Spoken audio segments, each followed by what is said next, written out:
They held the memorial at Station 32, the one with the red brick front and the crooked flagpole that always bothered him. 1 year gone. 1 year since they told me my husband died in that warehouse fire downtown. The one that burned so hot they said nothing was left but a warped helmet. I stood in front of the crowd, barely holding it together while the bagpipes played, and everyone acted like they'd buried a real man, not just a memory.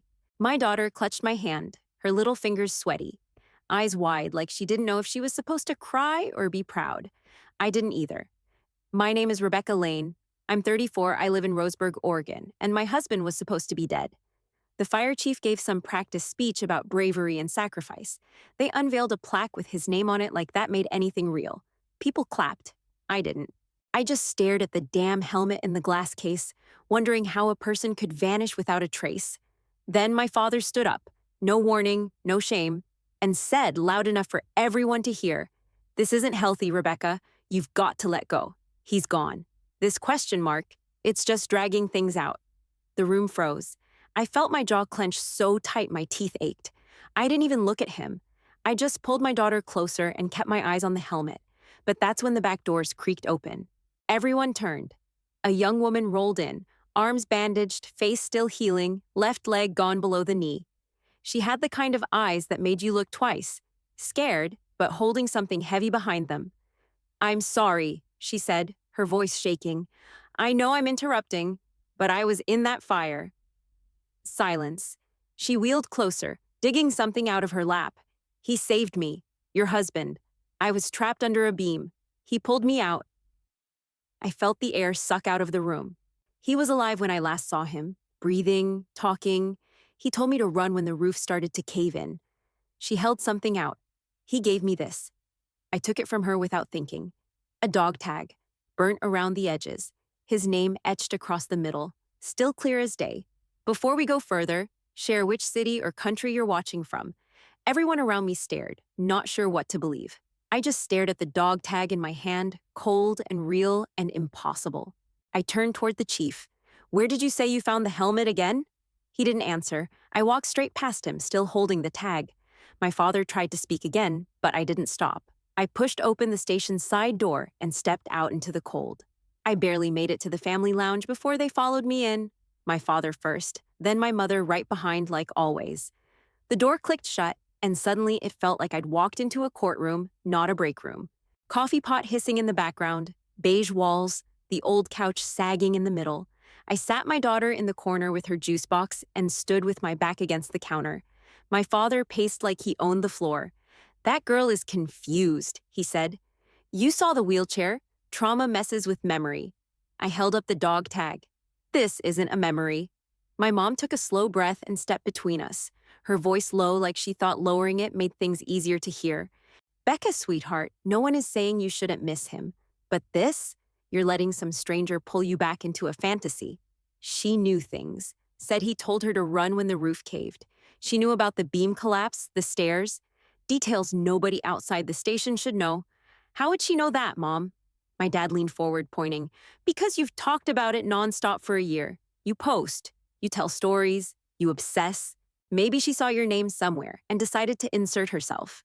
I stared at him. "You think I'm getting conned?" "I think you're hurting, and you're dragging your daughter through it with you." His voice dropped hard on that last word, like tossing a brick. I looked over at Emma, chewing on a plastic straw, flipping through a coloring book she'd already finished twice. My throat clenched. "You know what hurts more than grief?" I said. "Lies, cover-ups, silence. If he's alive, someone decided not to tell me. That's not grief. That's betrayal." My mom sat down like her legs couldn't hold her anymore. "Honey, what good can come from reopening this? What if it's just a mistake?" "Then I'll find that out myself. But I'm not walking away because it's inconvenient." My father folded his arms. "You have no idea what this will do. You start poking around, digging into old files, asking the wrong questions. You think this ends with a happy family reunion? I think it ends with the truth. And maybe for once in your life, you don't get to decide how much I'm allowed to know." He stepped forward, close enough I could smell the cologne he still wore from the service. "You think you're ready for answers, but you're not. There are people involved in that fire response you don't understand. This goes beyond you." "No," I snapped. This is exactly about me. My husband disappeared, and you stood there just now, telling me to move on. If you knew anything about what happened and stayed quiet, I'll find out. His eyes narrowed. You're not listening. Digging into this could hurt everyone. You're not just some widow chasing ghosts. You're Elaine. What you do reflects on all of us. I stepped back, grabbed my purse, scooped up Emma, and slung her coat over her arm. I'm done living by your silence. I'm not scared of what I'll find. I'm scared of not looking. He didn't move. My mother whispered, "Please, Rebecca, let it rest." I opened the lounge door and looked my father straight in the eye. Someone buried the truth. I'm going to dig it up. Then I walked out, Emma on my hip, dog tag clenched in my free hand. By Monday, I'd taken a position at the Mid-State Disaster Response Training Academy, just south of town. Temporary instructor role, low-key, no ceremony. I still had my certs, and they were short on field-experienced people. They didn't ask questions. I didn't offer answers. I taught 2 classes during the day, basic triage and rapid evac protocols. But at night, after the students cleared out and the lights dimmed, I stayed behind. The academy had archives. Old logs, radio call records, shift reports, real data from real disasters. No one looked twice when I said I wanted to update the training material. Most of these guys had never even seen a real collapse zone. I started pulling everything tied to the warehouse fire. 10 days in, I found the first crack. It was a timestamp, a call log recorded manually, the kind that still used handwritten notes on a clipboard. It marked a radio ping from Unit 12B at 2219, almost an hour after they said my husband died. His unit. I double-checked. The official report said time of death was 2127. Roof collapse, declared unrecoverable. But this call came from his frequency, logged by a rookie dispatcher on a backup channel. No one ever followed up on it. I ran my finger down the sheet again and again. There it was, 2219, clear as day. I pulled the final incident packet, read every damn page.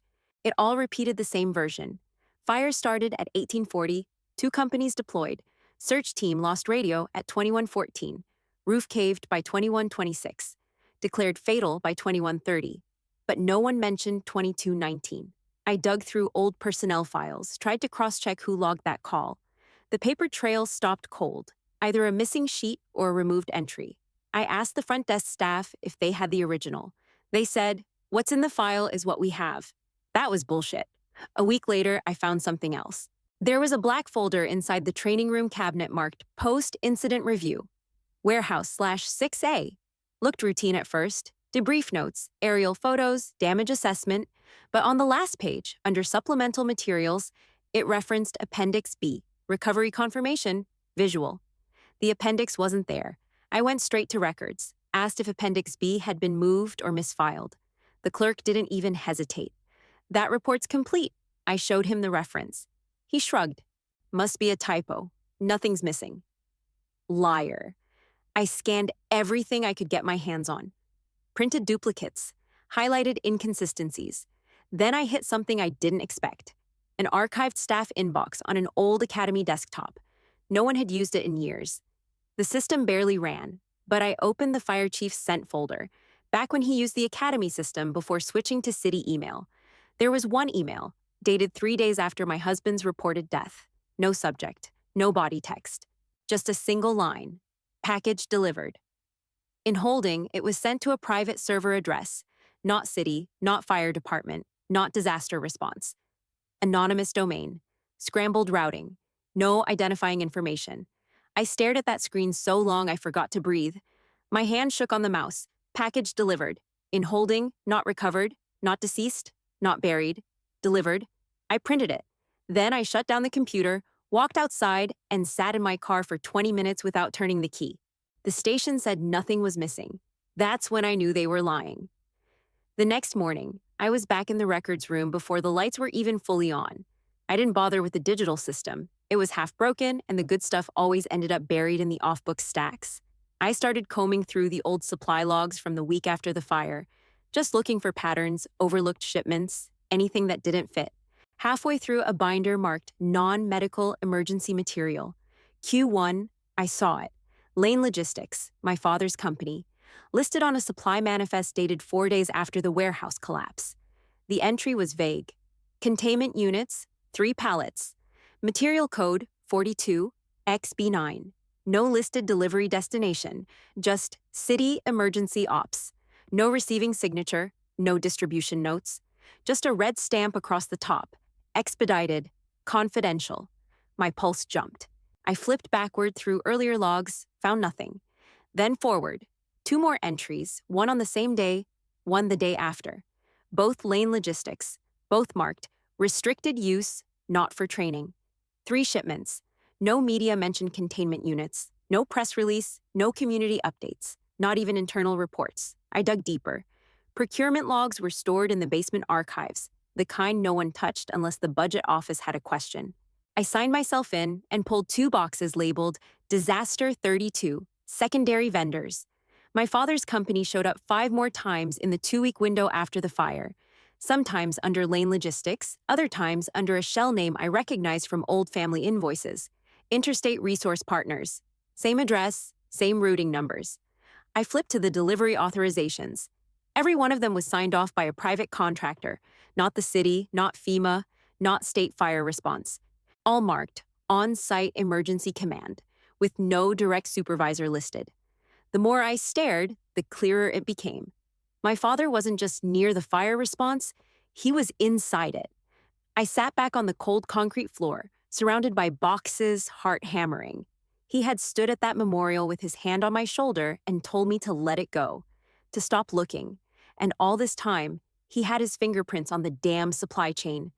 I pulled the original incident blueprint, laid it on the floor. I started circling timelines, connecting shipment dates to field reports. Things didn't line up. The containment units came in after the fire was declared closed, long after recovery was supposedly finished. So what the hell were they containing? I traced the routing of one shipment. It left Lane's distribution hub at 5:40 a.m. on a Sunday, passed through a way station in North Bend, then rerouted southeast to an unlisted zone tagged CP-Delta. That code didn't match any FEMA or local disaster training site I'd ever heard of. I opened my notebook and wrote 2 words in big capital letters: staged event. Because that's what it looked like now. Not a chaotic fire scene, not a tragic loss, but a controlled operation with hidden deliveries, falsified reports, and a missing man. My missing man. I remembered the fire chief's email. Package delivered, in holding they hadn't buried him, they'd moved him, and my father knew. That bastard knew. I stood up, shoved everything into a file box, and walked straight to my office, door locked behind me. I didn't cry. Not then. I was too angry. He hadn't just dismissed my grief. He'd helped bury the truth right alongside it. I drove straight home, didn't stop for food, didn't call anyone. Emma was with my sister for the night. Thank God, because I was shaking so bad I nearly broke the key off in the lock. I tossed the file box on the kitchen table and went straight to the closet in the hallway, behind the vacuum and a stack of blankets I hadn't touched in months. His old laptop was still there. I grabbed it, took it into the dining room, and plugged it in. The screen lit up like it had been waiting for me. I stared at the login for a full minute before my fingers started typing. First layer, our anniversary, in reverse, plus his old engine number. Second layer, a personal code he once joked was, for the end of the world. Took me 3 tries to remember the exact phrasing, but I nailed it. The desktop was plain, just a couple folders labeled Finances, Gear Inventory, Training Docs. I clicked into Finances, nothing but spreadsheets. Boring, normal stuff. Except it wasn't. I noticed the file names weren't consistent. Some had random periods, dashes, slashes, things that didn't make sense for simple budget logs. I copied the punctuation from each file name and wrote it out in a line. It spelled checkcamdelta.mp4. I stared at the screen. Delta. I ran a search. The file didn't show up, so I opened the command line, a trick he taught me years ago, and searched by exact character string. There it was, hidden behind system folders. checkcamdelta.mp4. I clicked play. At first, the screen was black, then a shaky frame of a flashlight swinging across metal walls. He was breathing heavy. Then the camera settled, and there he was. Dirty, thinner, beard overgrown, one eye bruised, but alive. He looked straight into the lens. If you're seeing this, Rebecca, then I've failed. I didn't get out. I don't know who you've talked to, who you trust, but listen carefully. This thing goes deeper than I thought. He rubbed his face, hands trembling. They're not just staging drills. They're using disaster response to move people. People no one will miss. Undocumented workers, unhoused. They disappear during evacuations. No records, no recovery. I felt the blood drain from my face. He kept going. I started noticing patterns during Hurricane Ridge response. Then that gas leak in Salem. Same trucks, same codes, same missing people. When I flagged it, the chief told me to drop it. When I didn't, they reassigned me. His voice cracked. The fire wasn't random. It was planned. I found something I wasn't supposed to. When I was pulling that girl out of the building, I recognized the guy blocking the stairwell. He used to run security for Lane Logistics. My breath caught.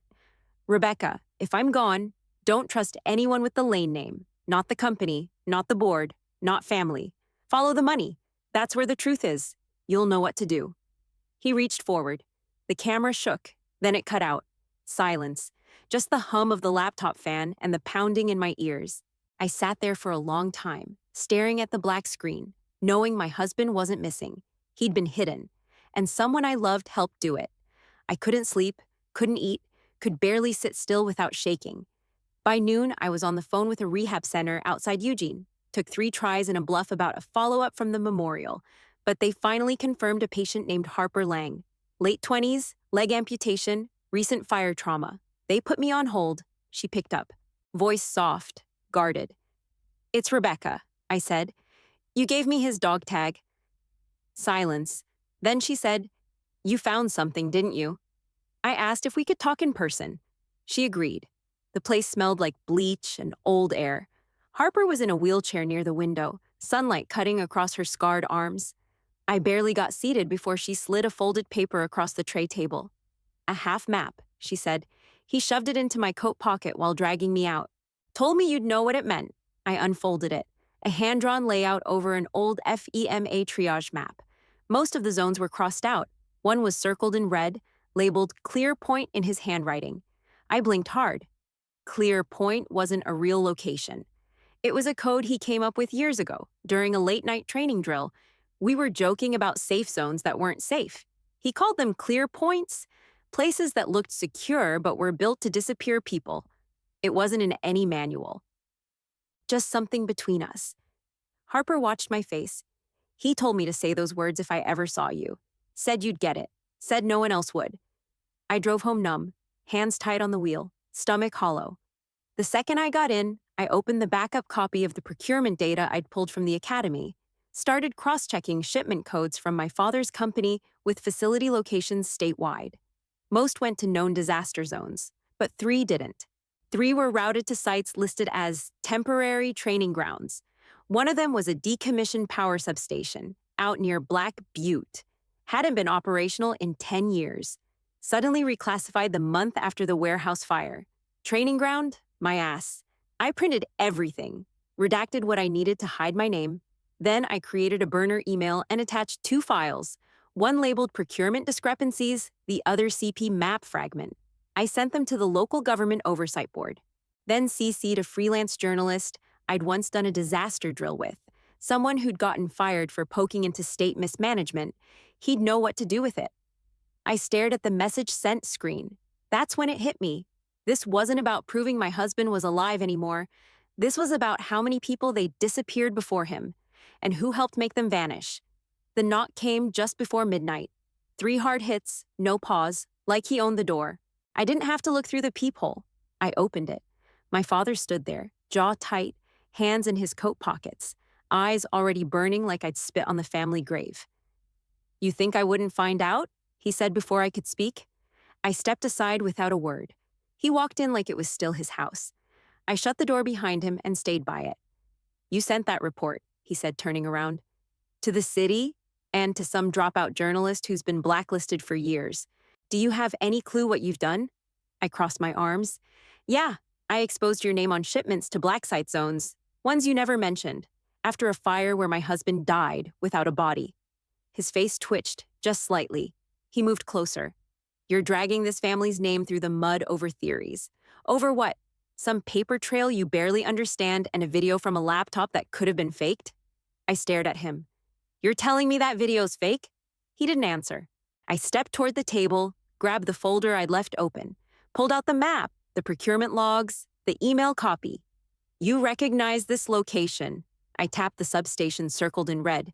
His eyes locked on it. He didn't flinch, didn't blink, just breathed a little harder. I raised my voice. You knew. You've known this whole damn time. He was alive. You don't know that. Don't bullshit me. He slammed his hand on the table. It's not that simple, Rebecca. My chest tightened. You looked me in the eye for a year while I buried an empty casket, and you told me to let it go. I was protecting you. You were protecting you. The company. Your reputation. You sat through that memorial and let me choke back tears while your trucks were moving people in the dark, his hands curled into fists. There are things you don't understand. This machine, it's bigger than me, bigger than any one person. You don't pull out one piece without the whole thing coming down. Then let it fall, I snapped. His face broke for half a second, like something in him cracked, then sealed back up. You have no idea what kind of pressure I've been under, what promises were made. You start rattling cages, people don't just lose jobs, they disappear. I leaned forward. Then they can try. He shook his head, voice lower now. This won't end the way you think it will. You think you're chasing justice, but there are people who don't care who you are or what you lost.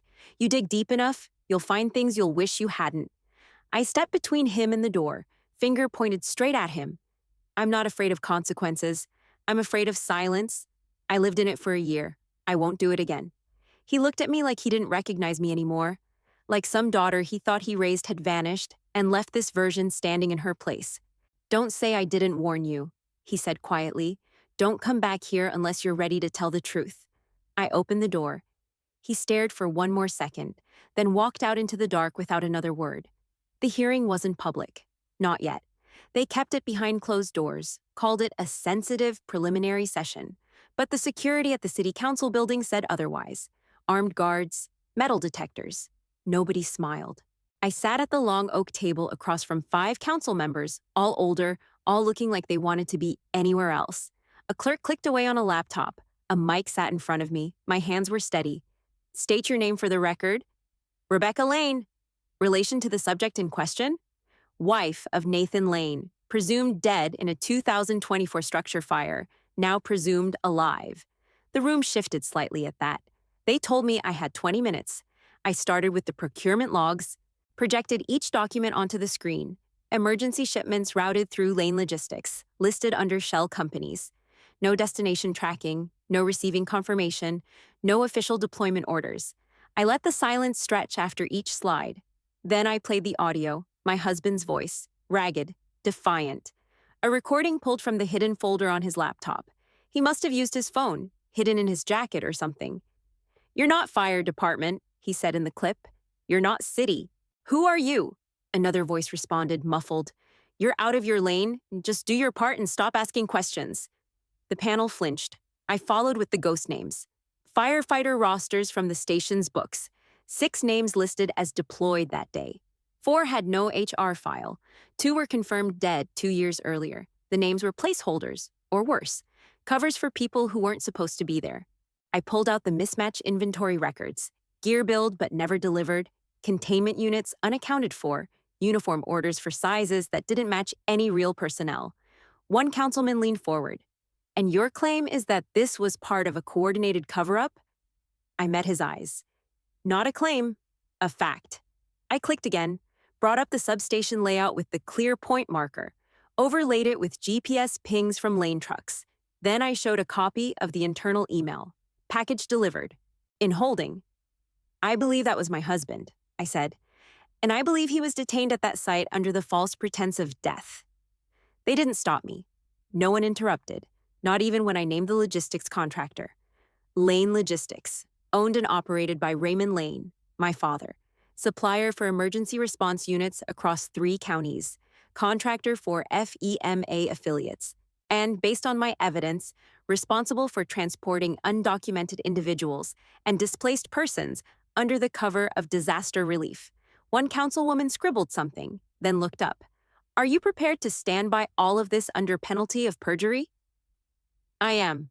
The room stayed quiet for a full 30 seconds. No one coughed. No one moved.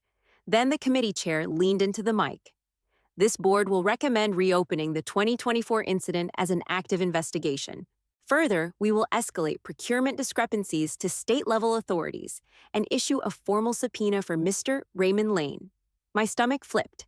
Then the door opened, and he walked in. I didn't even know he'd been called. He wore the same suit from the memorial service, not a speck of dust on him. His eyes went straight to me, cold, controlled. He sat, got sworn in, and started his performance. "This is all deeply unfortunate," he said. "My daughter's grief has driven her to conspiracy. Lane Logistics has always cooperated with local and federal agencies. These documents are misleading. Many of those contracts were emergency pre-approvals, not active deployments." He said I was confused, that I'd misinterpreted routing logs and didn't understand how federal procurement works. He tried to drag my husband's name through the mud, called him unstable, said he had disciplinary history. I didn't say a word. I didn't have to. The evidence was already in the record. The chair shut him down after 10 minutes. "We have documentation," she said, "and testimony. Your firm is now under formal review by the State Oversight Committee. You'll be contacted." My father stood slowly, smoothed his coat, and didn't look back as he left the room. They called for recess. I stepped outside into the concrete hallway, lungs tight, chest hot. I could feel the shift now, not just in the room, but in the whole damn structure. Someone had finally listened, and someone else was finally afraid. 2 days after the hearing, I got a call from a blocked number. Woman's voice, state-level badge ID, clipped and quick. "Ms. Lane, just a heads up. We're executing the first wave of warrants." That same morning, Lane Logistics headquarters was swarmed. Agents in windbreakers, black SUVs out front, news vans piling up along the curb. I watched it all live from my kitchen. Camera crews catching boxes being wheeled out, one of them labeled CP Site Inventory in permanent marker. They arrested my father just after noon, walked him out in cuffs, no tie, hair messed up.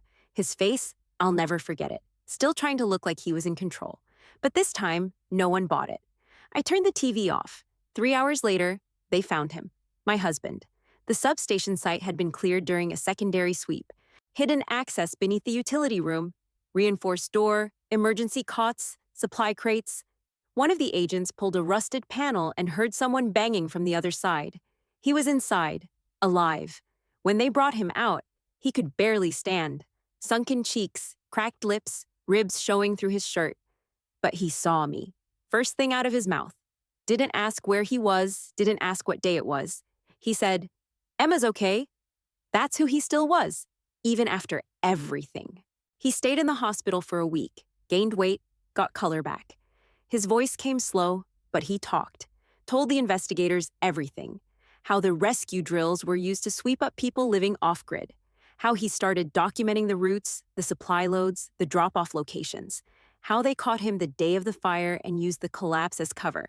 He named names, gave dates, the chief, the contractor, the tech guy who wiped the body cam footage.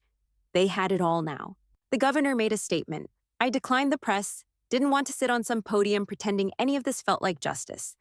The agencies offered an award ceremony, medal, plaque, maybe a headline. I said no. We went home instead. It was cloudy that afternoon, warm but not sticky. The porch creaked under our feet like it always had. Nate sat beside me, blanket over his shoulders, hands wrapped around a chipped mug. I brought him coffee.